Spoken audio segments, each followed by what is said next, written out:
തേങ്ങ പൊട്ടിക്കുന്ന പാത്രം എടുത്തോണ്ട് കേട്ടോ, കപ്പുണ്ടല്ലോ പിച്ചാത്തി എടുത്തോണ്ട് കേട്ടോ. നന്നായിട്ട് പിടി. ഞാൻ ഇടയുണ്ടാക്കുന്നൊക്കെ പിടിക്കായിരുന്നു, നിങ്ങൾ രണ്ടും ഒക്കെ കിടക്കും.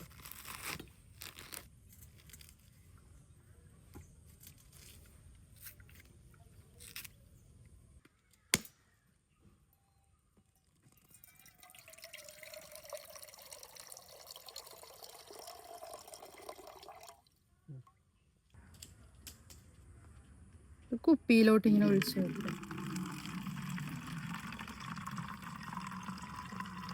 ദിവസവും ഇങ്ങനെ പൊട്ടിക്കുന്ന തേങ്ങാവെള്ളം കുപ്പിയിൽ ഒഴിച്ചൊഴിച്ച് വെക്കണം.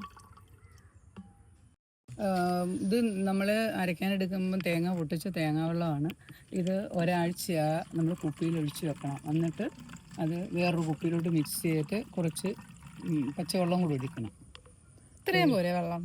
അത് മതി, അത് മതി. എന്നിട്ട് അതിലോട്ട് പച്ചവെള്ളം കൂടെ മിക്സ് ചെയ്തിട്ട് കറ്റാർ വാഴ ഒഴിച്ച് കൊടുക്കണം. പച്ചവെള്ളം മിക്സ് ചെയ്യാണ്.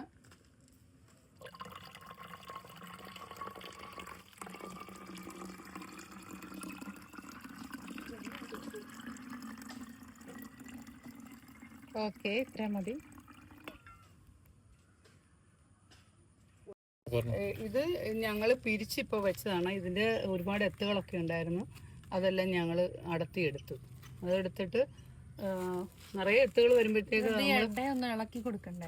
ഇളക്കി കൊടുത്തിട്ട് ഈ എത്തുകൾ വരുമ്പോഴത്തേക്കുണ്ടല്ലോ, ആ എത്തുകൾ എടുത്തിട്ട് ഇതെന്താ എത്തുകൾ അടത്തിയെടുത്തിട്ട് നമുക്ക് ഒരു കാര്യം ചെയ്താൽ മതി. അത് പീസാക്കി എടുത്ത് ഇങ്ങനെ അകത്തേതി ഒഴിച്ചു കൊടുത്താൽ മതി അല്ലേ?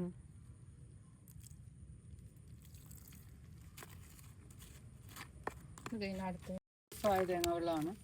അത് കുറേശ്ശെ ഇങ്ങനെ ഒഴിച്ചു കൊടുത്തു കഴിയുമ്പോൾ നിറയെ വിത്തുകളൊക്കെ പൊട്ടും. ഇതിങ്ങനെ നല്ല ഇതായിട്ട് ഇങ്ങനെ വരും, വലുതായിട്ട്. ഇത് ഞങ്ങൾ ഒരെണ്ണം മാറ്റി വെച്ച് അതിൽ നിന്ന് വിത്ത് പൊട്ടിയതാണിത്. ഇതിങ്ങനെ ഓരോ വിത്തുകൾ വന്നു കഴിയുമ്പോൾ നമുക്ക് വേറെ ചട്ടിയിലോട്ടൊക്കെ നീക്കാം. പിന്നെ അത്യാവശ്യം നല്ല ഉണങ്ങിയ ചാണകപ്പൊടി ഉണ്ടെങ്കിൽ ഇടയ്ക്കൊക്കെ ഇട്ട് കൊടുക്കുന്നത് നല്ലതാണ്. ഇളകി കൊടുക്കുന്നതുകൊണ്ട് ഈ പെട്ടെന്ന് ഇറങ്ങിച്ചെല്ലും. ഇതിന് ഞങ്ങൾ തേങ്ങാവെള്ളം ഒഴിച്ചതിന് ശേഷം ഓരോ ചെറിയ ചെറിയ വിത്തുകൾ പൊട്ടി വരുവാണ്.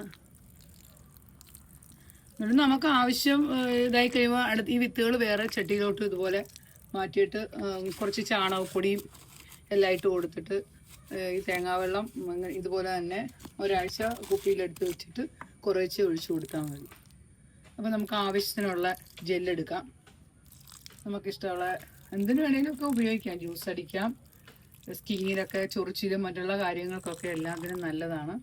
ഈ തണ്ട് എടുത്തിട്ട് ഈ തണ്ട് അടന്ന് അഥവാ പോവുകയാണെങ്കിൽ അന്നേരം നിങ്ങളത് എടുത്തിട്ട് ഇത് മുറിച്ചിട്ട് ഇതിൻ്റെ ജെല്ലെടുത്ത് കുപ്പിയിൽ വെച്ച് സൂക്ഷിച്ചാൽ നമുക്ക് ആവശ്യത്തിന് കുറച്ചെടുത്ത് എന്തെങ്കിലുമൊക്കെ ഉപയോഗിക്കാം.